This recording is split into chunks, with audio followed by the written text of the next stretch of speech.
You're listening to a Rogue Agents episode rebroadcast that the Longbox Crusade crew made for the other podcast network where we do a little work on Her Majesty's Secret podcast. We encourage you to check out On Her Majesty's Secret podcast and its feed for new episodes and additional content. We hope you enjoy these older Rogue Agents episodes re-released here on the Longbox Crusade Network.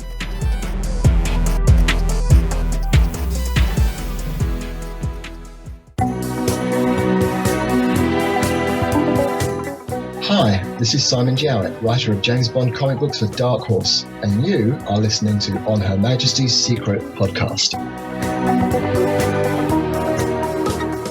You're listening to Rogue Agents, episode 11, featuring Ian Fleming's James Bond 007 case files, Solstice, from Dynamite Comics.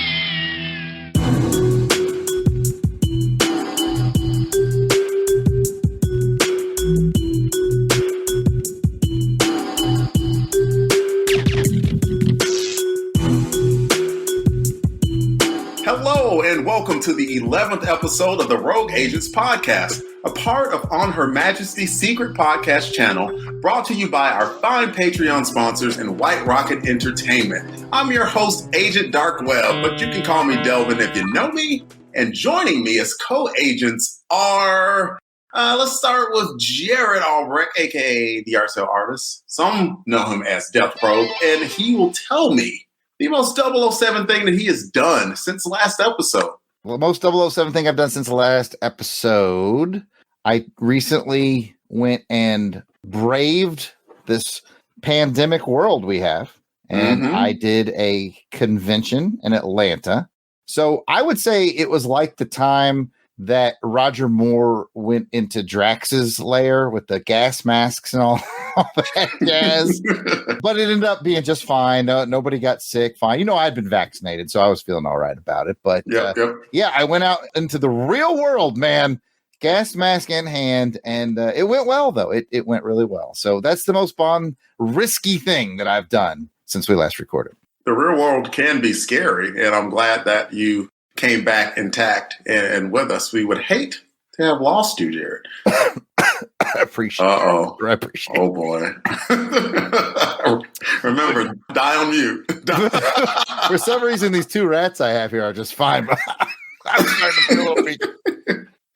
Well, while we are pondering the fate of Agent Jarrod, we will move on to Agent Weasel Skull himself, Jason Alberich. Jason, same question. What is the most Bond-like thing that you've done since last episode? Well, unfortunately, I'm still waiting on my jab, as they say. Haven't been vaccinated yet, so I'm still, quarantined here. So not a lot of opportunities to do James Bond things. So I've been continuing my quest to read the James Bond novels and recently just finished up Thunderball, which was an excellent novel, and I'm looking forward to continuing my adventure. Nice. I heard that they call the vaccine shot, they call it the Fauci ouchie.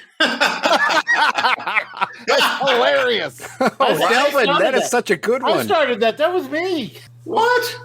Oh, no, I just made that up, dude. What are you talking about? Moving on, we have Pat Sampson, a.k.a. Agent Christatos. But could you please tell us the most Bond-like thing that you have done since last episode, Pat?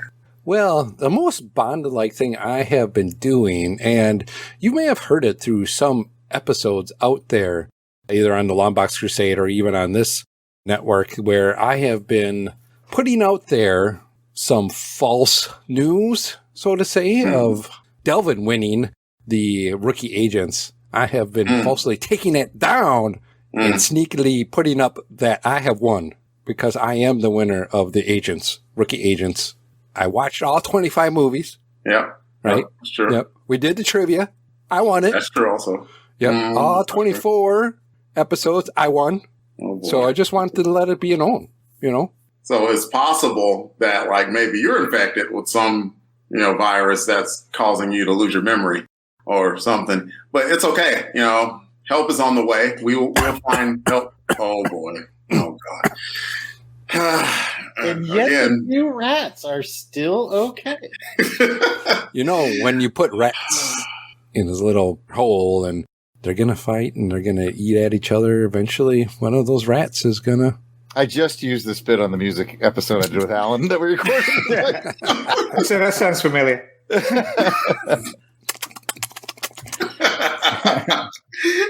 Okay, and since we have heard from the esteemed gentleman himself, we are joined by the one, the only Alan J. Porter, who also gets to tell us the most Bond-like thing that he has done recently. Let me think about that. I guess it might have something to do with a certain 50-page book that just came out.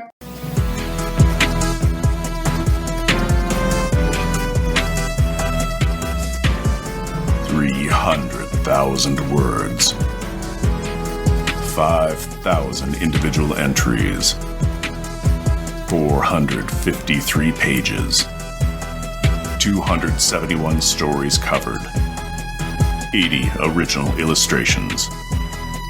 It all adds up to one book, the James Bond Lexicon, the unofficial guide to the worlds of James Bond in movies, novels, TV, and comics by Alan J. Porter and Jillian J. Porter.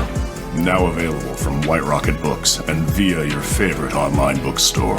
For more information, visit the companion website at jamesbondlexicon.online or follow us on Twitter at BondLexicon.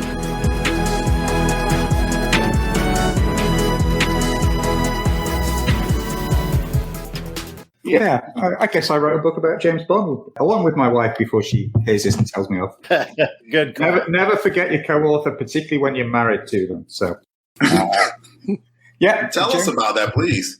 The James Bond Lexicon, 451 pages, everything you wanted to know about the world of James Bond in movies, novels, comics, TV, and all that sort of good stuff.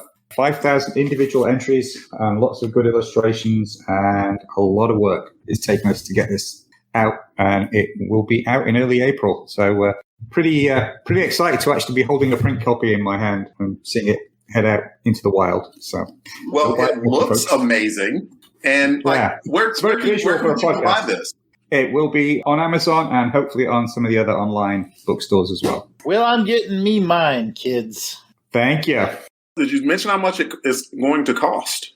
I believe it will be around $35 mark. I don't know the exact price yet, but I think it'll be around $35, which is cheap for 450 pages. No, absolutely it is. That sounds like an absolute treasure trove for $35. It's a bargain.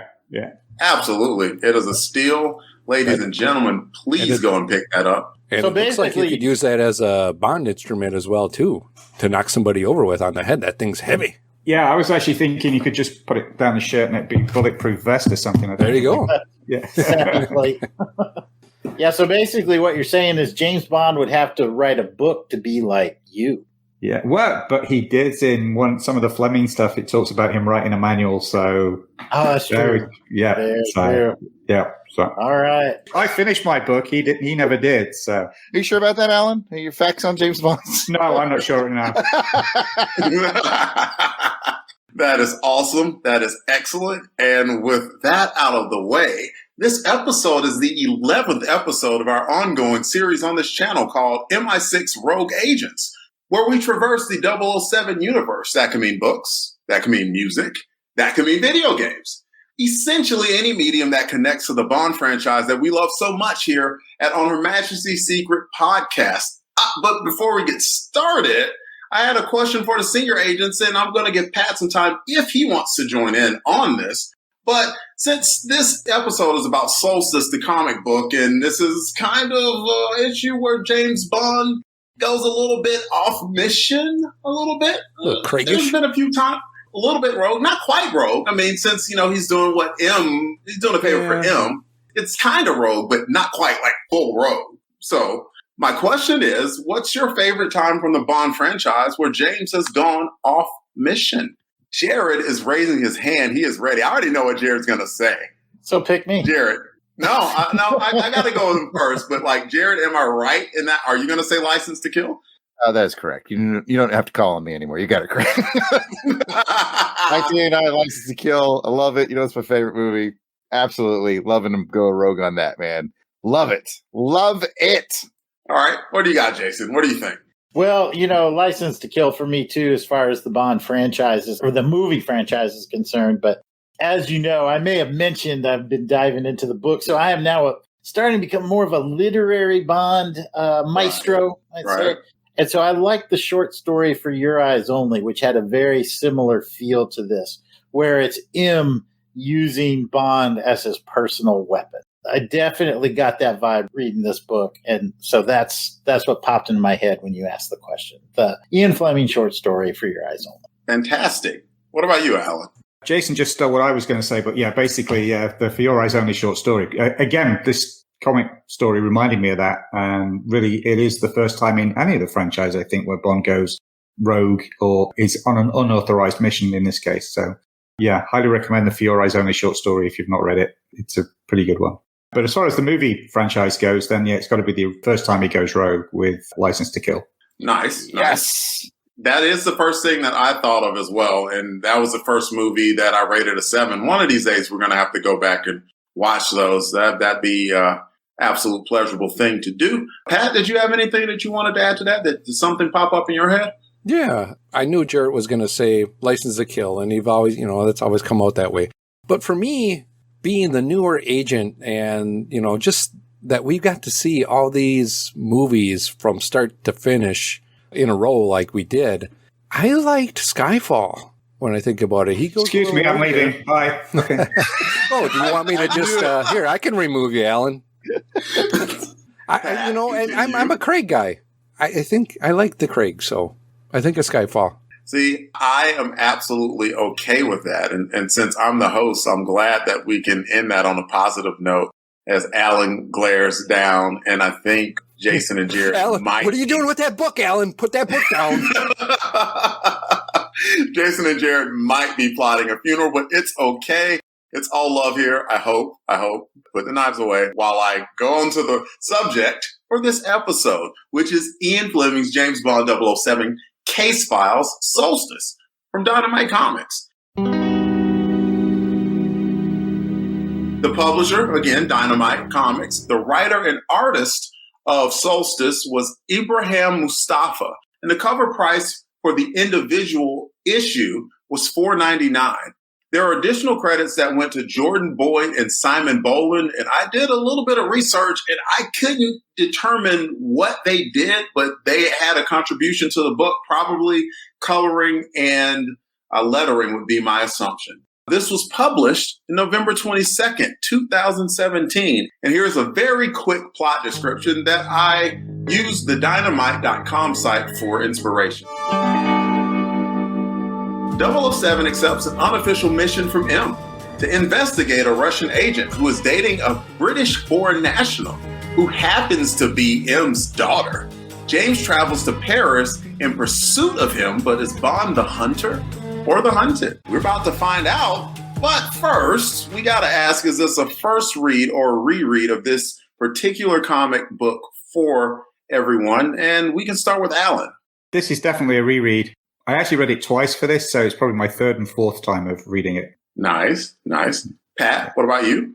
It's a first read for me. Nice. Jason? It's a reread for me. And last but not least, Jarrod. I haven't read it at all. I don't believe you. All right, it's a reread. Because astute listeners to Rogue Agents will know that I brought James Bond M for the last time that I hosted Rogue Agents. During that discussion, people brought up Solstice and how Solstice was just such a kick-butt book. And I'm like, well, hey, okay, fine. That makes my next choice easy. I wanted to read it myself and see what all the fuss was about. So that is what brings us to this particular issue. Now let's discuss some highs and lows. Jarrod, why don't you start us off with a high or low about the book? Oh, so many highs. I want to pull a Pat and just go and talk. Oh, all right. I'll narrow it down to one. I'll narrow it down to my favorite moment that I think Ibrahim Mustafa absolutely nails this character and his relationship with M. It is on about page 5 or so when James makes his way to M's office And he says, "Good morning, sir." And M replies, "Good morning, James." And it immediately cuts to James's eyes, and he's like, "Oh, well, let's go." He does not call him James ever. And then M goes on to say, "Good to see you. Have a seat." And James is just like, "What kind of shenanigans is this?" And just that one panel with the eyes and the expression tells you everything you need to know. You're about to get a personal favor asked of you. This has nothing to do with business, and I love it. And then there's this subtlety of him clicking that electronic interference just in case there were eyes or ears listening in on that. It's like, no one's listening to this at all.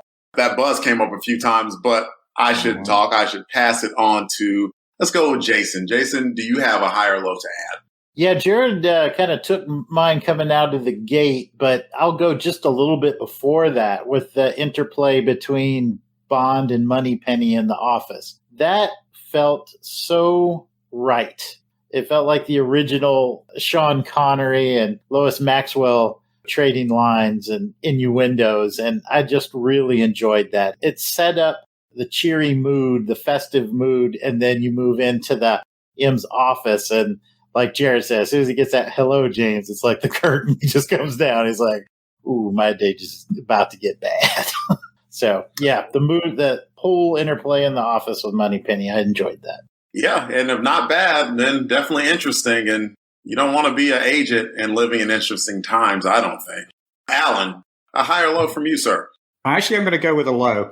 And my low was I read through this book twice looking for something to have a negative comment about, and I couldn't find one. I love it. So my low was that I actually couldn't find any low points. It's the perfect self-contained, kick-ass James Bond, told in one story. Yeah. I deliberately went back and reread it again for this, looking for something negative, and I ended up leaving the minus column blank. So that's my low. It frustrated me looking for a low, and I couldn't find it. I had one thing that kind of bothered me, and I'm interested in Alan's opinion on it. Because if I had to give one low, and I'm kind of pulling a Pat here, but the part where Bond is with Q and the gadget doesn't work. See, to me, that was kind of almost like a cardinal sin. Like, Q's gadgets always work. There's interplay and back and forth, but there's never a question that this gadget that Q gives him is going to work or not. Did you have kind of a similar feeling, or maybe it's just me? I didn't, for a couple of reasons. One, I've worked in the software business long enough that when somebody presses a button and it doesn't do what you want it to do, that's not a problem. That's just an undocumented feature. And the other thing is that it paid off in the end, that Bond used the fact that it functions in a different way at the end as a payoff. And I loved that payoff with it. And also it set up the running gags of the equipment malfunction dialogue between Q and Moneypenny and M, and just the running gag all the way through. So it set up so much and it paid off at the end that it didn't bother me that much. Fair enough. And with all this positivity going, we're going to go to Peppy Pat now, who's going to give us more positivity. Am I right, Pat? You are right, but I will have to say, Alan kind of stole a little bit of my thunder when he said that, this is an all-encompassing Bond, I want to say movie or just a little short story here, but this is, if I was new, me new coming into Bond, just newly doctrinated agent, and somebody said, "Hey, tell me a little bit more about this Bond. What is it?" I would give them this issue because it's so precise and compact. You have the opening scene. You have the gadgets, as Jason was talking about, the little wordplay there. You have the wordplay with him and Moneypenny. You have the strictness with M. Then you have the spyness going on, the sneakiness going on. And then you have just the brutal fight that happens. Man, this comic is Bond all wrapped up, and you can give this away to everybody and they would enjoy it. Yeah, there's a lot I could say about that fight in particular, to where there was some pretty good jujitsu. But again, I'm hosting, so I'm going to just be doing more of the passing there, but that jujitsu was awesome. And we will go for a second round and give it back to Death Probe. Jarrod. Well, I'm going to keep that thought rolling there, Delvin, because as some of our listeners may know, I was a combat self-defense instructor for many years. And I loved the fight scene. I'm editing this, so I can use all the bad words I want and bleep them. This no-name Russian motherfucker thought he was going to beat James Bond in a fist fight. Yeah, right. But I will say this. He gave as good as he got there for a little while. But no, I love the choreography of the fight, panel to panel. Ibrahim Mustafa wasn't doing that thing where he was doing sexy splash page fight stuff. He had a choreographed fight in his mind, and he put it on paper very well. You know what I'm about to say, Delvin, Norm Brayfogle-ish. Norm Brayfogle is the king of that.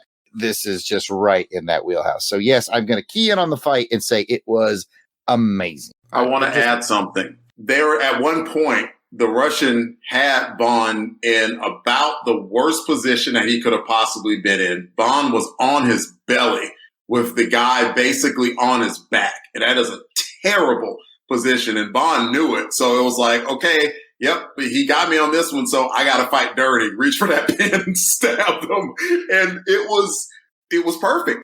That is like, it's a street fight. There is no rules there in a street fight, so you got to use what you got, and Bond did that excellently. Pat, what do you have to add? I was just going to add in that fight in the living room area, that page, Jarrod said, about a splash page, that single page of just how it's laid out of the room, but yet there's different panels. There's like 1, 2, 3, 4, 5, 6, 7 panels, but they're all in the same room, but how the artist just kind of targets each area as they fought through it. Man, I felt that, and I felt it kind of going through that room like that. That was just awesome. Yeah, great panel layout just from a comic making point of view. I had to laugh, though, because we talked about the payoff joke, to hit remote detonate actually did the flare. What if it worked this time? And somewhere like 2,000 miles away, that door blew up. Over in Turkey, this door just like, boom! Then James would take it off and just throw it at him. But yeah, no, great observation there, Pat, too. The panel layout with the static of the room behind the action. Thank you. Thank you for those artsy words. Yes. At the risk of having this piece go on a little too long, I did get to meet Ibrahim Mustafa, and I had him sign my copy of this.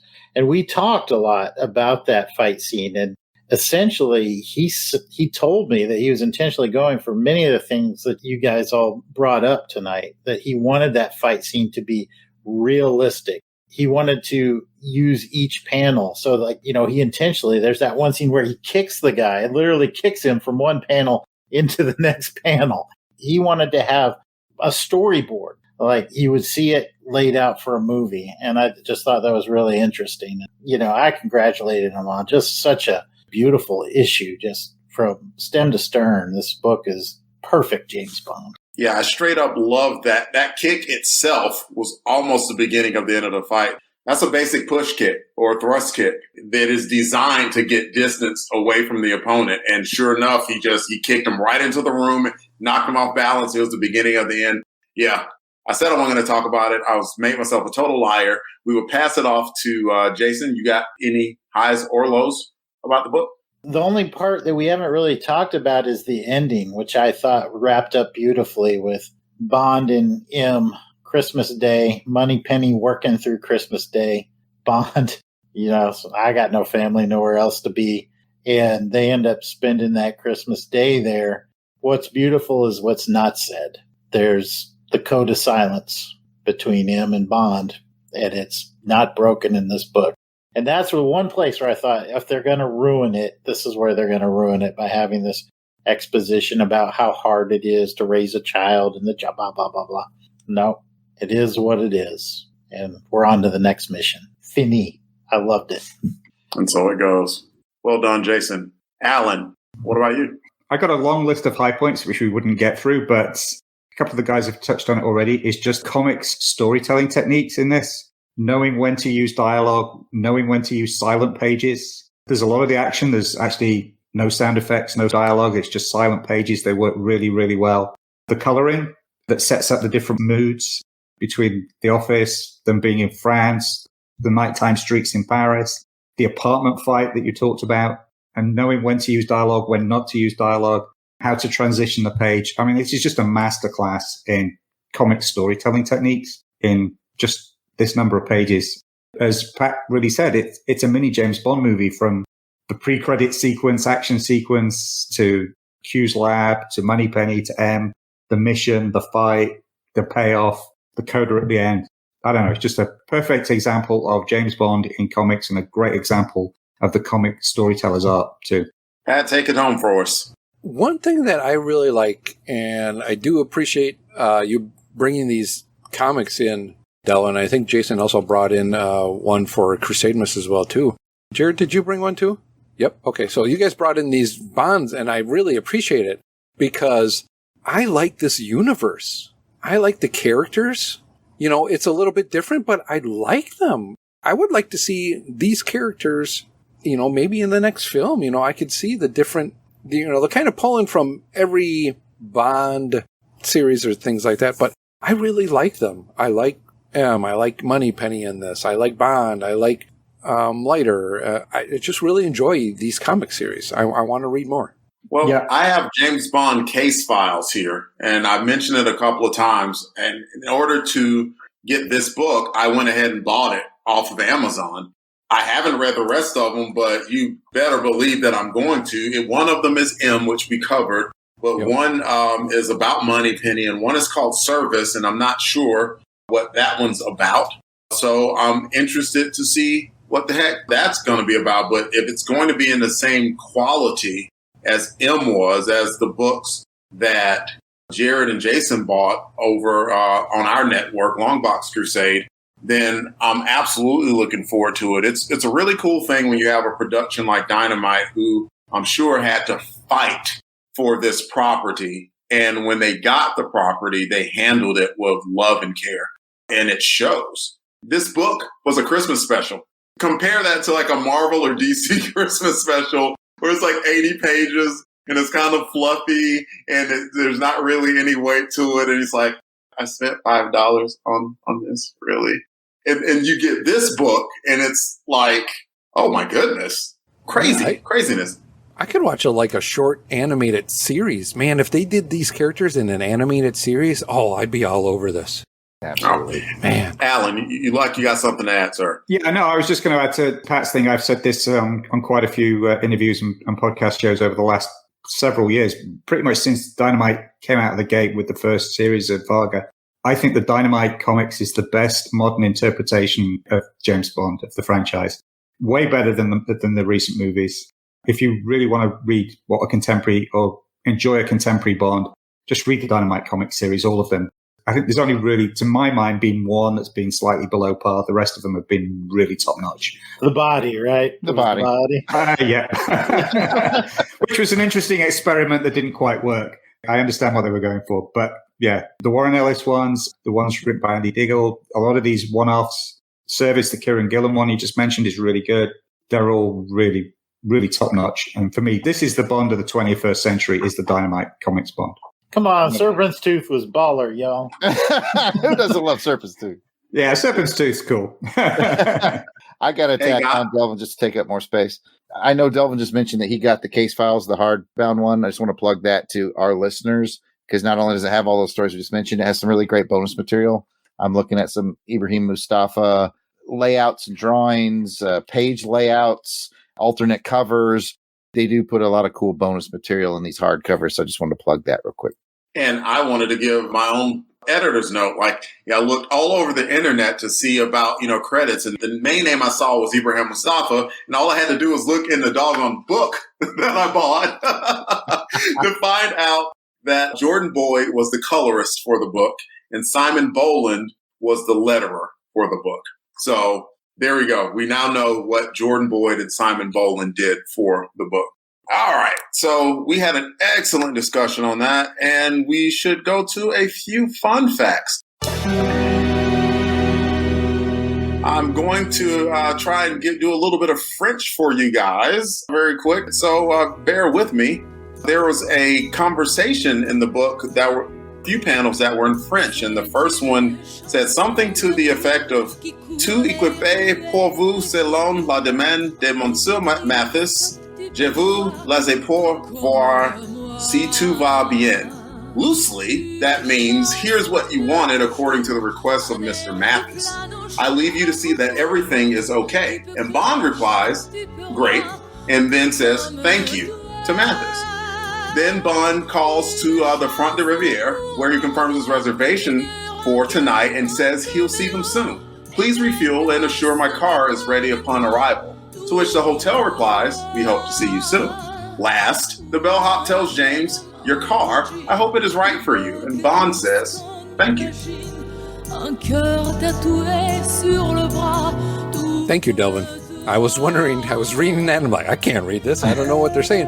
But the art is so nice and how it's laid out. I got the thought of what was happening there.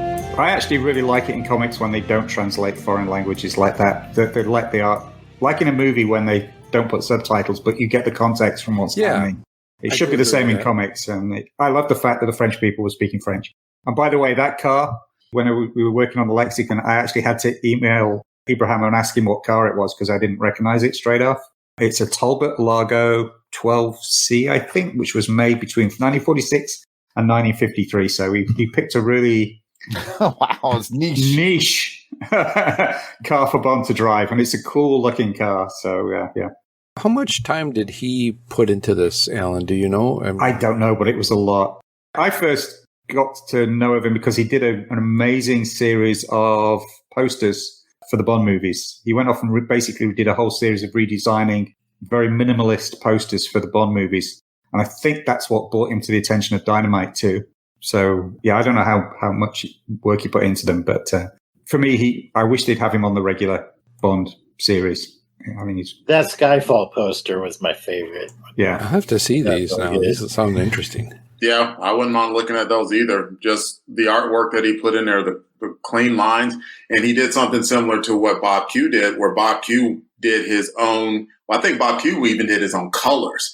And we asked him why, and he just likes being able to control that aspect of having his inks and colors all set up aligned in a row. So I'd be interested to see why Ibrahim likes to do his pencils and inks at the same time too, because a lot of people have just opted for the pencils. I mean, to write the book and to draw it and to do the inks absolutely had to be a labor of love. And it seemed like he delivered, but we don't know that yet until we get to the rating. So I got to remind you all of the rating system. We go on a scale of 1 to 7 here on Rogue Agents, where 7 means that you loved it. It shook your martini. 6 means that it was excellent. 5, very good. 4, good. 3, just okay. 2, not so good. And 1, you hated it. It stirred your martini, which really is gross. And you just got to throw it out. But I don't think we're on the one end of this. But I don't know. I got to ask. And we can start with Alec. What would you rate this book? What would you rate Solstice, sir? Well, actually, before I get to that, I'm going to give it a little plug for Ibrahim. So, one, because I've only ever spoken to him via email and Twitter, but he seems like a nice guy and he does great work. The movie posters, if all 24 are on his website, ibrahimmustafa.com/James Bond movie posters, you can see all 24 of his James Bond movie posters, and they're really cool. I also want to plug his latest thing because I just read it. Nothing to do with James Bond, but he's just done a graphic novel called Count, which is a retelling of the Count of Monte Cristo in a science fiction setting. And it is awesome.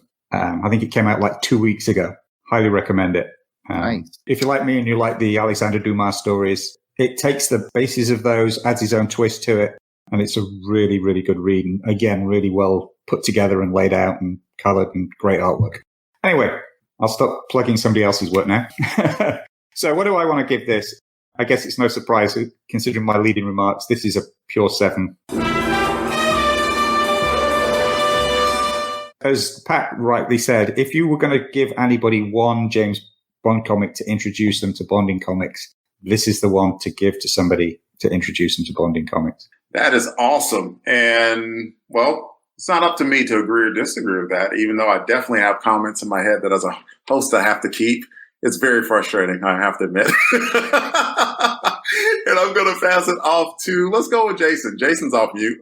Jason, what would you rate Solstice? Yeah, it is hard to host and hold back comments. I'm sometimes not successful, to Jarrod and Pat's dismay. That's putting it mildly, 007. I'm going to give it a 7 as well.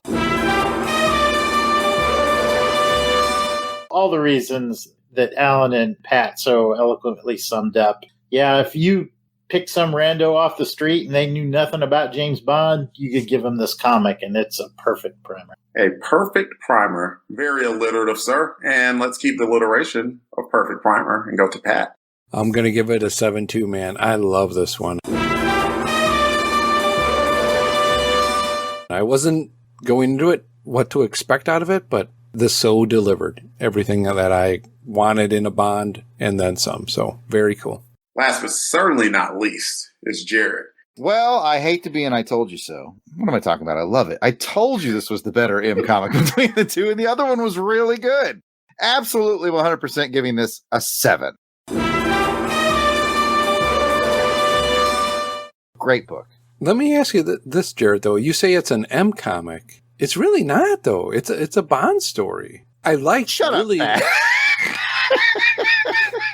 You know, as I was reading it, I thought, I wonder if anybody's going to notice this. All right, I'll just remove myself from the stream here. So hold on. That. Don't call us. I guess technically you're right. It was never really an M comic. It just had more M in it. So fair enough. He's on the first and the last page. You don't have to read the stuff in the middle. It makes but I'm not trying to put that you down or anything. I was just like, I really enjoyed the M one too. So I'm going to be absolutely honest with you, Pat. It wasn't until you called me out on that BS at this exact moment that I realized that the actual title of the comic is not M Solstice. And I could see where I thought it was on the cover. It says Solstice, and with the E this way, I just assumed, because the E is, readers can't see it, it's tilted 90 degrees, so it looks like an M. So I thought it was an M comic, and I was WRONG wrong. Congratulations, Pat. You've bested the senior agent this round, my friend. See, I am the winner. It goes back, folks. See, I'm the winner of the senior agents. I'm the winner of that he duped us. It duped us. But M was at the start of this book, and I think the one thing that we didn't mention, and it got my attention immediately, even though I saw where M was tilting to where how even he described that there's this agent that was courting this foreign national, and James Bond was kind of like, yeah, this doesn't really seem like my department. And M's kind of like giving him the stare, and he just holds up the picture, and then Bond sees it, and it just, what do you need, sir? And it's like, oh. So, like, that character moment of that, as soon as Bond saw the resemblance and knew exactly what M didn't say, to the end of it, to where that fight, where the choreographed fight to that jujitsu at the end, where he took the bat and ended the fight and the guy's life with a rear naked choke. Fantastic. It was a fantastic book. And even as a reference book, if that's the first book that you give someone, this is a book that someone could go back to and look at and just see the character beats of Bond and M and Moneypenny and even Q and how everything was laid out, and go back to it. So yeah, even though M was a fantastic book and I enjoyed reading it, loved that history, and this, if I had to judge them, was the better book, and it's a 7 for me as well. So 7s all around from the crew. It's fantastic. Delvin, can you just tell me what was that chokehold again called? A rear naked choke. Okay, thank you. I'll have to try that. Who are you trying it on, Pat? Well, you'll have to stay tuned to the next episode, Delvin, to see what kind of bondiness things I get up to next time. just as long as we don't hear about you in the papers, that's a good thing. Don't try that on someone in the street. You might be wanted for assault. All right, now let's pass it over to our network founder, Dan Plexico, to thank all the Patreon sponsors who make this show possible. So just go to www.plexico.net, Plexico.net, or you can just go to patreon.com and search for White Rocket and join up.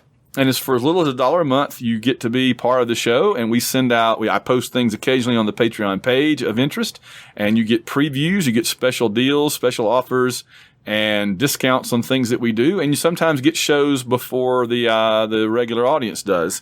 Here are the fine folks who are currently keeping our programs on the air that we owe everything to: Samuel Salvatore and Bart Lindsay, Bradley Blackman, Brian Gray, Chris Usher, Gary Grant, Logan Chilton, Phil Amthor, Richard Stevens, Steve Trawick, Susan Trawick, Tom Anderson, Willie Carden, Ann Kanjian, AU Falling Up, Ben Bloodsworth, Clay Henson, Dan Thompson, Daniel Odom, David Evers, David Hegler, Emmanuel Seaman, George Gaston, Jacob and Robin Fleming, James Greenwell, Joel Beckham, John Otsuki, Catherine England, Kevin Smith, Mickey B, Phil Davis, Preston Settle, Reynolds Wolf, Rich Reimer, Steve Harlan, Timothy, WDE Ritchie, Wes Atkinson, William Morgan, Wilson Beard, Winston Body, Alex Nguyen, Blake Heron, Boris the Tiger, Cato the Barner, Chris Hilton, Chris Thrash, Colby Butler, Danny Flack, plus Darius Benton, David Simpson, Di Bama, Earl Ricks, Eric Mahan, Hugh Anderson, Josh Teal, Kevin Kenoy, Kevin Mahan, Lane Middleton, Mike Finley, Papa Todd,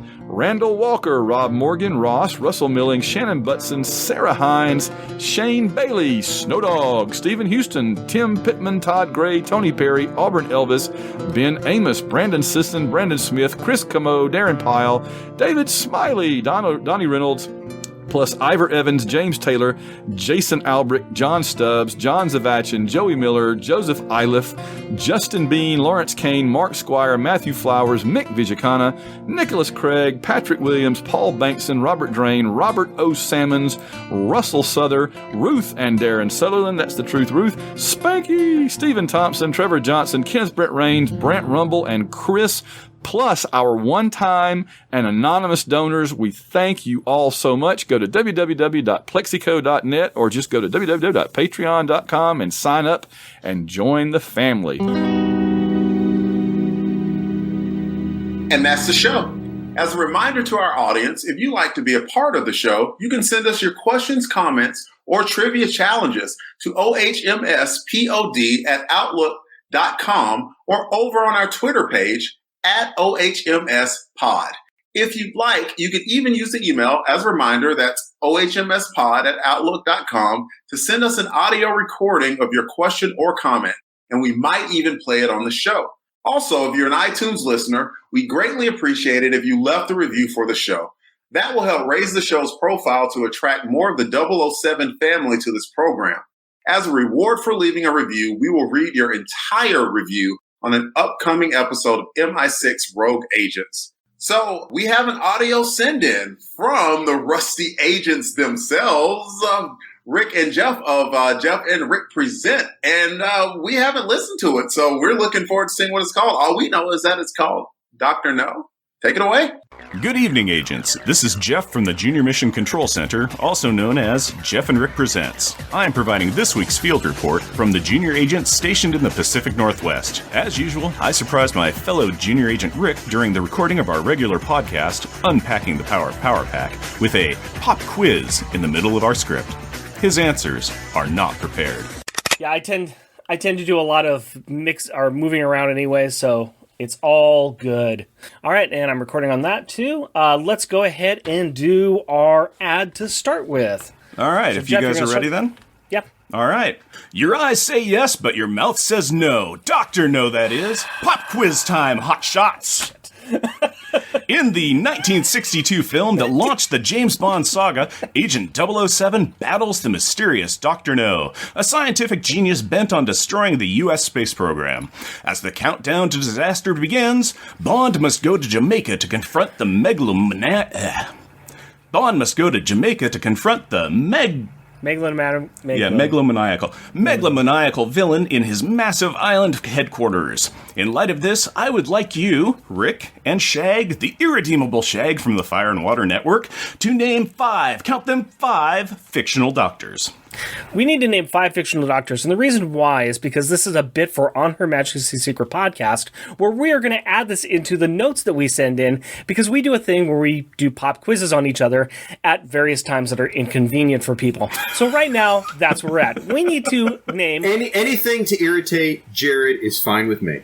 Actually, they find this hilarious, but for us, 5 doctors. Okay. Do we have to agree, or do each come up with 5? No, a total of 5. You don't even have to agree on them. Doctor Who.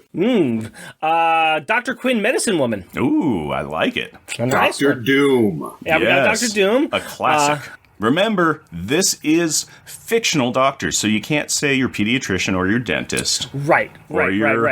Dr. Bartlett from the West Wing, because I was watching West Wing today. Wow. That's a good choice. Good choice. I'm liking all of them so far. Let's see. We have You know what? We need to say Dr. Richards. Dr. Reed Richards. How Dr. does Reed he tie Richards. into this? How is he fictional? He's real. He's a really, really bad parent and a really bad parent. Really bad parent. Is when I say he's real, I mean he's really bad. Do you have another one off the top of your head? Check out another, Shag. Oh, Dr. Hank McCoy, Dr. Henry Pym. I mean, we could go on for a long time here. I know these don't all have to be very hard, but hey, Rick, your doctor sent me a message saying that you are to immediately take one of these. Training, as always, will continue in the field until our junior agents are able to handle any situation. Thank you for accepting our reports. Until next time, junior agents signing out. You know, I get the feeling that regardless of whether they get it right or not, they're just going to shoot each other. You go, Jeff. You go. Seriously, though, if your podcast studio is infected with Shag for more than 2 to 3 hours, you should probably call an exterminator. Yes. Yeah. Oh, my. He said your doctor said you should take one of these. Doctor says it's time for your shots. And I didn't even see it coming. You got duped. Call me in the morning. Blam! You got duped. Oh. Oh, man. I love it how the table has now turned. Mm-hmm. Yeah, I mean, poor Jeff got shot like 20 times during our rookie agents. Yeah. He's still walking, though. He's still walking. He's still around. I would have to say I'm surprised by Shag, and maybe I could be wrong in thinking this. You guys tell me if I misunderstood the rules, but, I know Shag likes Dr. Fate. That was not a doctor he didn't go to. And did he say Doctor Who? That was the first one. That was the first one out of the gate. Yep. You call him Dr. Jones. Would Dr. Fate work? Sure. Yeah, absolutely. Okay. He's a fictional doctor, right? He is a fictional doctor. Mm-hmm. Unless there's some actual Dr. Fate somewhere that's like, sir, hey, I exist. And just to bring this full circle back to James Bond, you know who got cast as Dr. Fate in the upcoming DC movie Black Adam? Yes. Mr. Pierce M. F. Brosnan. Oh. That guy's dreamy. What was that, Jarrod? That's thanks for the send-in, Jeff and Ray. I stand by it. It's Pierce Brosnan's dreamy. It's dreamy. As it kicks me in the nut. I said he's dreamy. Blow it out your ass. I would like to thank Pat, Jarrod, Jason, and Alan for joining me on this episode. But before we go, let's find out where the listeners can find us on the internet. Alan, please start off. For James Bond stuff, you can always follow me on Twitter at Bond Lexicon, where you can get the latest news on any of our Bond-related projects. And if you'd like to know more about the book, you can always visit its companion website, jamesbondlexicon.online, or better yet, actually go buy a copy from us on Amazon. Nice. Jason? You can find me at Weasel Skull on Twitter or Jason Alberich on Facebook and Instagram. Pat? Well, Jason, I'm glad you asked. You can find me on the Twitter at Christatos01. Jarrod? I'm at Yard Sale Artist, Twitter, Facebook, Instagram. It's all at Yard Sale Artist. Delvin, take us home. Yes, sir. You can find me on Twitter at DEE_RAY1977. Thank you for listening, and we hope you enjoyed this episode of MI6 Rogue Agents. If you've enjoyed this crew and want to hear more from them, but in the realm of comic books, check out the Longbox Crusade. Pat, where can that be found? Well, Delvin, I'm glad you asked. You can find us on the Twitter, Instagram, and Facebook at Longbox Crusade, or we're on the internet at www.longboxcrusade.com. Back to you. Thanks, Pat, and thank you to all the fellas for taking us on yet another dangerous mission. Thanks to the listeners who tuned in. If you'd like to leave a question or a comment on this or any other episodes, feel free to contact the show on Twitter at OHMSPod or email us at ohmspod@outlook.com. We hope to hear from you soon. The next episode of MI6 Rogue Agents will feature Jarrod's choice. But on the Majesty Secrets podcast, we'll return.